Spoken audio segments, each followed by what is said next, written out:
Hello दोस्तों, स्वागत आप सभी का everything is stock market channel पर। आज हम बात करने वाले हैं एक और नए आईपीओ के बारे में, नॉर्दर्न एआरसी कैपिटल आईपीओ के बारे में। ये एक एनबीएफसी कंपनी है। एनबीएफसी कंपनी से आप ये समझ सकते हैं कि बैंकों के अलावा जो भी कंपनी लोन देती है उसको एनबीएफसी कहा जाता है। जैसे बजाज फाइनेंस जैसी कंपनियां भी एनबीएफसी कंपनी हैं।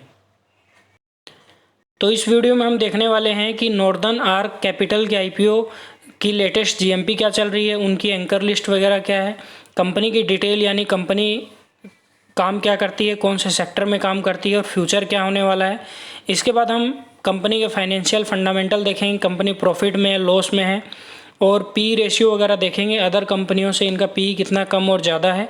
आईपीओ की सारी डिटेल देखेंगे, आईपीओ कब बंद होगा और इसकी लिस्टिंग कब होने वाली है। लास्ट में हम ये डिसीजन लेंगे कि आईपीओ में अप्लाई करना चाहिए नहीं करना चाहिए, और करें तो लॉन्ग टर्म के लिए करें या शॉर्ट टर्म के लिए करें।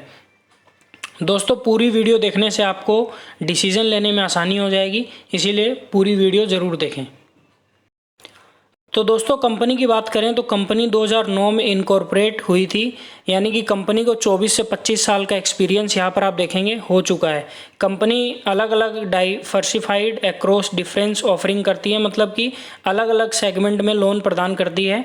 और 1.73 यहाँ पर आप देखेंगे ट्रिलियन की इन्होंने फाइनेंसिंग की है 31 मार्च 2024 तक 101 मिलियन लोगों को पूरे भारत भर में। अब इसके जो सेक्टर हैं अलग अलग जहाँ पर ये लोन देते हैं उसके बारे में अगर हम देखें तो सबसे पहले तो इनका पहला टारगेट होता है एमएसएमई उद्योग, यानी कि माइक्रो स्मॉल और मीडियम इंटरप्राइजेज जो काम धंधे हैं वहाँ पर ये फाइनेंस करते हैं। और माइक्रो फाइनेंस ये करते हैं, कंज्यूमर फाइनेंस करते हैं, व्हीकल फाइनेंस, और यहाँ पर आप देखेंगे हाउसिंग फाइनेंस में भी ये कंपनी है और एग्रीकल्चर फाइनेंस में भी ये कंपनी काम करती है। एमएसएमई फाइनेंस जहाँ पर करते हैं वहाँ पर इनको 14 साल का एक्सपीरियंस हो गया है, माइक्रो फाइनेंस में इनको 15 साल का एक्सपीरियंस है, और कंज्यूमर फाइनेंस में इनको 9 साल का एक्सपीरियंस है। मतलब इनका सीधा सा धंधा है कि कम दाम पर कम ब्याज पे ये पैसा लेते हैं और उसमें थोड़ा सा अधिक इंटरेस्ट जोड़ कर ये फाइनेंस करते हैं, और बीच का जो मार्जिन होता है वो इनकी कमाई होती है। यहाँ पर आप समझ गए होंगे लगभग पूरे काम को, या फिर आप डायरेक्ट यूँ समझ सकते हैं कि बजाज फाइनेंस जैसी ही कंपनी है उसी टाइप की, जो आपको ब्याज पे पैसे देती है। 31 मार्च 2024 तक कंपनी के पास 2695 परमानेंट एम्प्लॉय थे, यहाँ पर आप पढ़ भी सकते हैं। तो इस टाइप की ये कंपनी की पूरी डिटेल थी। अब हम बात करने वाले हैं आईपीओ की डिटेल के बारे में। तो 16 सितंबर से आईपीओ चालू हो गया है। आज यहाँ पर आप देखेंगे 17 तारीख हो गई, लगभग 16 और 17 2 दिन इसके बीत चुके हैं। 19 तक आप इसमें अप्लाई कर सकते हैं। तो एक दिन वीडियो लेट बनाने का मतलब ये होता है कि फर्स्ट दिन का सब्सक्रिप्शन हम देख लेते हैं तो वो वीडियो में ही कवर हो जाता है, इसीलिए एक दिन लेट वीडियो इसकी आ रही है।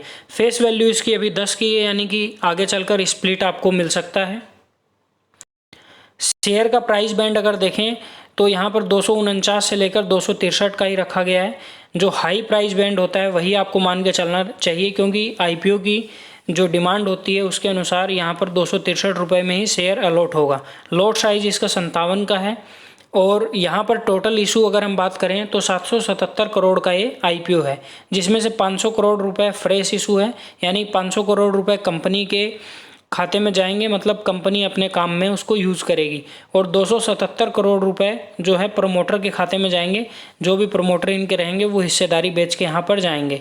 एम्प्लॉयज़ के लिए यहाँ पर 24 रुपये पर शेयर का डिस्काउंट रखा गया है, और एनएससी और बीएससी दोनों पे ये आईपीओ लिस्ट होने वाला है।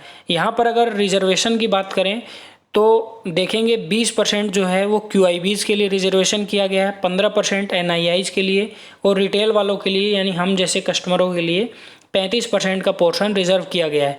30% यहाँ पर एंकर इन्वेस्टर के लिए रिजर्व किया गया है। इनकी एंकर इन्वेस्टर की अगर लिस्ट देखें तो इसमें म्यूचुअल फंड में क्वांट का नाम आपको दिख जाएगा। उसके बाद इंश्योरेंस कंपनी में एसबीआई है, रिलायंस और कोटक जैसी कंपनियां इसमें पैसा लगाई हैं, और एफआईआईज में अगर देखें तो गोल्डमैन सैचेट जैसी कंपनियां भी इसमें पैसा लगाई है। तो एंकर लिस्ट इसकी अच्छी आई है, ये बोल सकते हैं। इसके बाद आईपीओ की ओपन डेट 16 के पता चली गया आपको, 19 तारीख लास्ट डेट है। 20 तारीख को आपको फ्राइडे को यहाँ पर अलॉटमेंट का मैसेज आ जाएगा, मिलेगा तो, नहीं मिलेगा तो 23 तारीख को आपके पैसे रिफ़ंड हो जाएंगे और 24 तारीख को IPO ये मार्केट में लिस्ट हो जाएगा। यहाँ पर 19 तारीख शाम को 5 बजे तक आप अप्लाई कर सकते हैं, तो लास्ट डेट का वेट ना करें। लेकिन यहाँ पर आप देखेंगे कि IPO की तारीख है 16 तारीख से IPO स्टार्ट हो रहा है और 19 तारीख को IPO की लास्ट डेट है। इसके बीच में 17 से और 2 तारीख को यहाँ पर FOMC यानी कि फेडरल रिजर्व की जो अमेरिका में बैठक होने वाली है रेट कट को लेकर, यदि वहाँ पर मार्केट के अनुसार कुछ डिसीजन नहीं आते हैं तो इसकी GMP में ऊपर नीचे उतार चढ़ाव भी हो सकता है, तो इस बात को भी ध्यान में आप रख लें। रिटेल वाले एक लॉट 57 की 15,000 रुपये के लगभग से अप्लाई कर सकते हैं और मैक्सिमम 13 लॉट रिटेल कैटेगरी में आप अप्लाई कर सकते हैं। उसके बाद 2 लाख से स्मॉल HNIs में और 10 लाख रुपए से लगभग बिग HNIs में आप अप्लाई कर सकते हैं। यहाँ पर आप देखेंगे, हम इसके फाइनेंशियल और फंडामेंटल अगर देखें तो यहाँ पर 3 साल की रिपोर्ट दी है 2022, 23 और 24 की 31 मार्च की। 8,000 करोड़ रुपए के जो रिजर्व थे यहाँ पर वैल्यू वो बढ़कर 9,371 हो गए और 2024 में 11,707 हो गए। मतलब यहाँ पर एसेट्स में भी बढ़ोतरी है, रेवेन्यू में भी आप देखेंगे साल दर साल बढ़ोतरी है, प्रॉफिट आफ्टर टैक्स में भी 181, 242 और 317 यानी कि बढ़ोतरी है। अगर प्रॉफिट आफ्टर टैक्स के हिसाब से इनका मार्जिन देखें तो 19% के लगभग यानी कि 16, 17, 18, 19% के लगभग निकल कर आता है। और इनके पास रिजर्व अगर देखें तो 1555, 1784, 2,123 करोड़ रुपए की रिजर्व यहाँ पर आपको दिखेंगे। इसके बाद यहाँ पर एक मेन पॉइंट है टोटल बोरिंग, यहाँ पर आप देखेंगे 6,000 करोड़, 7,000 और 9,000। तो आपको ऐसा लगेगा कि कंपनी के ऊपर कर्जा बहुत है, लेकिन इनका काम ही उस टाइप का है कि कम ब्याज पर पैसा लेना और अधिक ब्याज पर पैसा देना। तो यहाँ पर जो फाइनेंसिंग कंपनियां होती हैं उनमें बोरोइंग का जो सेक्शन होता है वो आपको ऐसा ही दिखेगा, तो इसमें टेंशन लेने वाली कोई बात नहीं। अब हम अगर इसकी मार्केट कैपिटलाइजेशन की बात करें, मार्केट कैपिटल इसका कितना है तो 4,242 करोड़ का इसका मार्केट कैप है। मतलब यहाँ पर बोल सकते हैं कि स्मॉल कैप टाइप की कंपनी है, और स्मॉल कैप टाइप की कंपनियों में आपको पता ही है इनका चार्ट पैटर्न कैसा होता है। यहाँ पर आप देखेंगे हाई इनमें वोलेटिलिटी रहती है, तो इस बात को भी ध्यान में रखकर चलेंगे। यहाँ पर आप कुछ और देख सकते हैं, डेप्ट इक्विटी 3.9 का यहाँ पर है जो कि ज़्यादा है, पर इनमें कर्जा तो लगभग होता ही है। अभी तक ये IPO कितना गुना सब्सक्राइब हुआ है तो यहाँ पर आप देखेंगे QIBs ने 0.2 टाइम गुना सब्सक्राइब हुआ है, NIs 22.55 गुना सब्सक्राइब हुआ है और रिटेल वालों ने 11.32 गुना यहाँ पर सब्सक्राइब किया है। टोटल ये 10.61 गुना ये IPO अभी तक सब्सक्राइब हुआ है। QIBs और NIs लगभग लास्ट दिन ही ज़्यादा सब्सक्रिप्शन अपना बढ़ाते हैं, तो इसी प्रकार से आपको लास्ट दिन ज़्यादा सब्सक्रिप्शन देखने को मिल जाएगा। अब अगर हम बात करें कि इसमें हमको अप्लाई करना चाहिए कि नहीं करना चाहिए, तो एंकर लिस्ट तो काफ़ी अच्छी आई है, मैंने आपको एंकर लिस्ट के बारे में बता भी दिया। अब हम बात कर लेते हैं GMP की। तो इसकी GMP जो पहले 40% की चल रही थी दोस्तों, वो अभी बढ़कर लगभग 60% के लगभग हो गई है GMP इसकी। 60 के ऊपर भी 66 के एक बार 66% गई थी GMP, अभी 60 के आसपास इसकी GMP चल रही है, जो कि आप देखेंगे तो 9,000 रुपये लगभग एक लॉट पे आज की तारीख में हमको फ़ायदा बता रहा है। लेकिन यहाँ पर GMP में उतार चढ़ाव हो सकता है, क्योंकि मैंने आपको बताया कि फेड की मीटिंग भी है।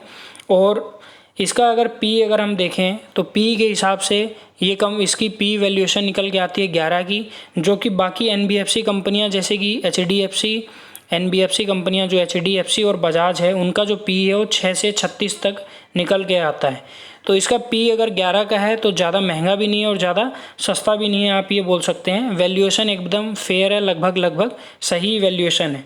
तो इसमें लिस्टिंग गेन के लिए तो जाया जा सकता है, क्योंकि इसमें हाई GMP बता रहा है, 60 से 65% की GMP इसमें बना रहा है। और यहाँ पर लॉन्ग टर्म की अगर बात करें तो मेरा पर्सनली इसमें ज़्यादा लॉन्ग टर्म का तो नहीं है, मीडियम टर्म यानी 1-2 महीने का इसमें विचार करके मैं देख सकता हूँ। क्योंकि डिमांड तो अच्छी है, एक्सपीरियंस वाली कंपनी है, सेक्टर भी अच्छा है, लेकिन हाई कॉम्पिटिटिव सेक्टर आपको ये मिल जाएगा, क्योंकि आपको पता है कि हर शहर में ऐसे छोटी छोटी कंपनियां होती है जो कि फाइनेंस प्रोवाइड करवाती है लोगों को ब्याज दरों पे, भले ही वो ब्याज दरें ज़्यादा हों। तो इनका कंपटीशन बहुत है मार्केट में, और डायरेक्टली इनका कंपटीशन बैंक से भी होता है। तो यहाँ पर ये बात को चलते हुए मैं अभी इसमें लॉन्ग टर्म में जाने का विचार नहीं करूँगा, बट लिस्टिंग गेन के लिए मैं इसमें जा रहा हूँ और मीडियम टर्म यानी कि 2-4 महीने के लिए भी इसमें अप्लाई करने की सोचूंगा। बाकी आप अपना सोच सकते हैं आपको क्या करना है। धन्यवाद।